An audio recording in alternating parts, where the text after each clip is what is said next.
नमस्कार, जोहार। इस वक्त आप देख रहे हैं ग्लोबल मीडिया अपडेट और मैं हूं आपके साथ श्रेया उपाध्याय। झारखंड में विधानसभा चुनावों के परिणाम आ चुके हैं और इस वक्त मैं मौजूद हूं गढ़वा विधानसभा क्षेत्र में, जहां गढ़वा विधानसभा क्षेत्र से भाजपा के प्रत्याशी सत्येंद्र नाथ तिवारी ने पूर्ण बहुमत से जीत हासिल कर ली है। विधायक बनने के बाद सबसे पहली बातचीत करेंगे उनसे, तो आइए चर्चा की शुरुआत करते हैं। सर, सबसे पहले आपको बहुत बहुत बधाई और बहुत बहुत शुभकामनाएं। आपको भी नमस्कार, धन्यवाद जी। चर्चा की शुरुआत करते हैं। किस तरह का कंपटीशन था?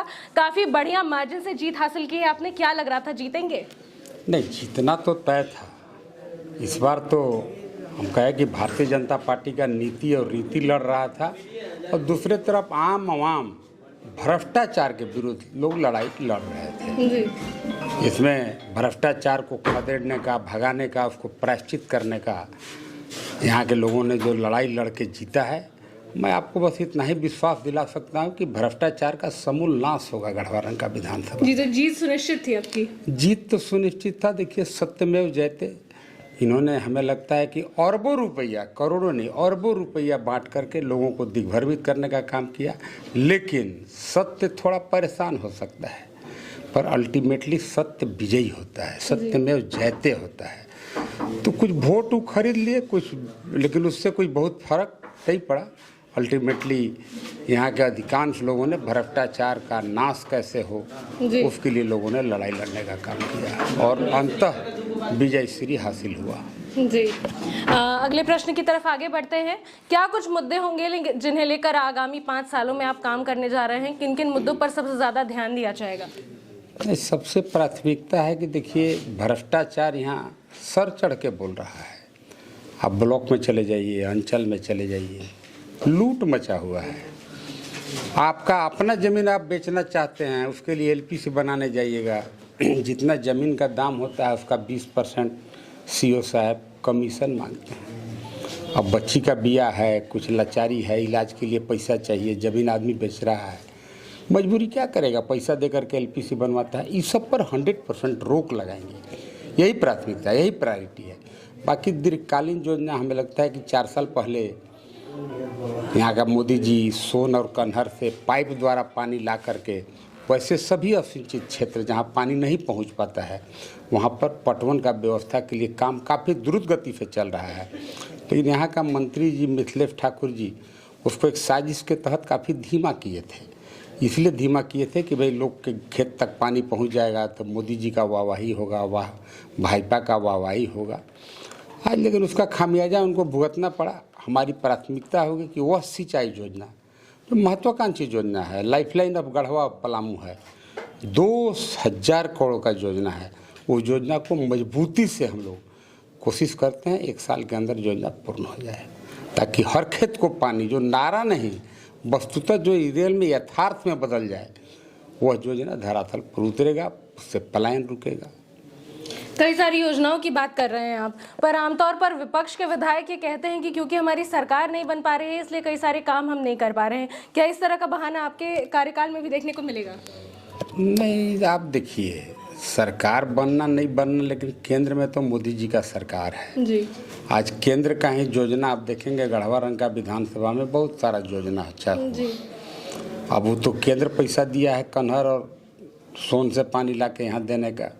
आज देखिए, 4 लेन सड़क बन रहा है, वो रांची से लेकर मध्य प्रदेश के रीवा तक बन रहा है। उसी में गढ़वा को भी बाईपास मिल गया, मेराल को फ्लाईओवर मिल गया, रमुना को बाईपास मिल गया, नगर को बाईपास मिल गया।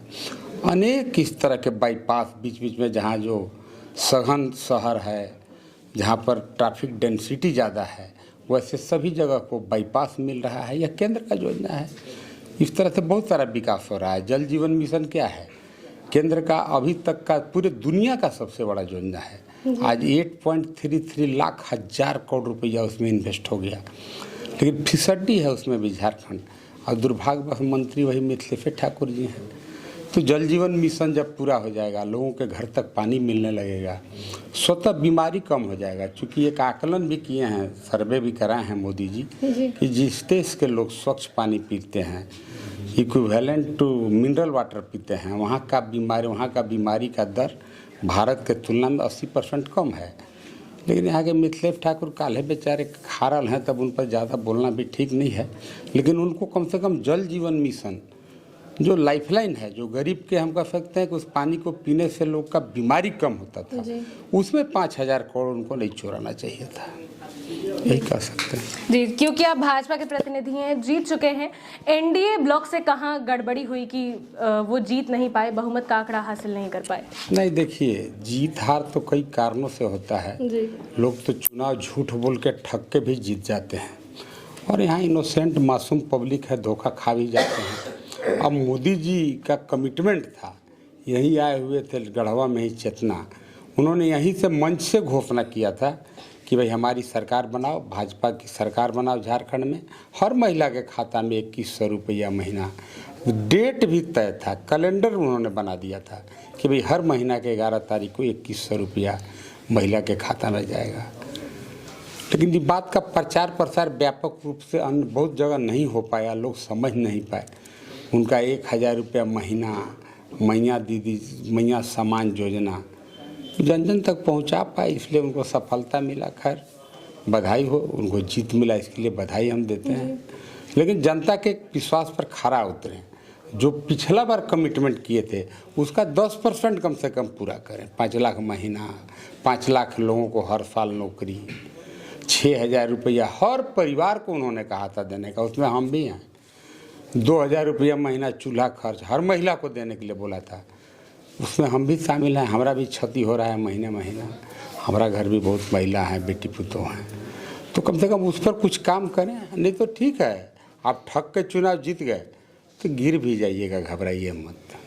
जी, गढ़वा की जनता ने आपको चुना है, गढ़वा की जनता के लिए क्या कुछ संदेश देना चाह रहे हैं? देखिए, गढ़वा में जो भय का वातावरण व्याप्त था, करप्शन सर चढ़ के बोल रहा था, लोग अपनी बात को ठीक से रख नहीं पाते थे, मंत्री का भय था, हर चीज़ का प्रतिनिधि मंत्री जी ने बना दिया। बालू का प्रतिनिधि अलग, थाना का प्रतिनिधि अलग, अब क्रिमिनल का प्रतिनिधि भी अलग। उस क्रिमिनल तंत्र में अगर किसी के नाम लिख करके अगर मंत्री जी डाल दिए, मैंने 2-4 घंटा के अंदर उनका सेवा समाप्त कर देता था। तो भय तो था। अब यहीं पर गढ़देवी मंदिर पर अपने माई बाप का नाम लिख दिया हुआ आदमी, ऐसा लिखा जिसे गढ़देवी मंदिर है वो बनाया है। अब पूरे शहर के लोग, सभी व्यवसायी नाखुश हैं, लेकिन कौन बोलेगा, किसको अपना जान प्यारा नहीं है। खैर, वही भय को हम ख़त्म करेंगे, लोगों का अभिव्यक्ति की आज़ादी फिर से मिले, जो हम लोगों ने 10 साल दिया था उसी को हम लोग फिर से बहाल करेंगे। जी बिल्कुल, बहुत बहुत धन्यवाद आपका अपना कीमती समय देने के लिए, और एक बार फिर पुनः बहुत बहुत शुभकामनाएं, बहुत बहुत बधाई। चलिए, बहुत बहुत धन्यवाद आपको भी। जन जन तक बात को पहुंचाइए कि भाई लोगों को, यहाँ के अपराधी जनप्रतिनिधि से लोगों को निजात मिला। हम तो कई बार जनता चुनाव लड़ रही थी, उसमें नेता और पार्टी पीछे और जनता आगे आगे। जी, तो ये थी छोटी सी मुलाकात भाजपा के विधायक सत्येंद्र नाथ तिवारी जी के साथ। हम आपसे फिर मिलेंगे अगली कड़ी में, तब तक के लिए देखते रहिए ग्लोबल मीडिया अपडेट। धन्यवाद।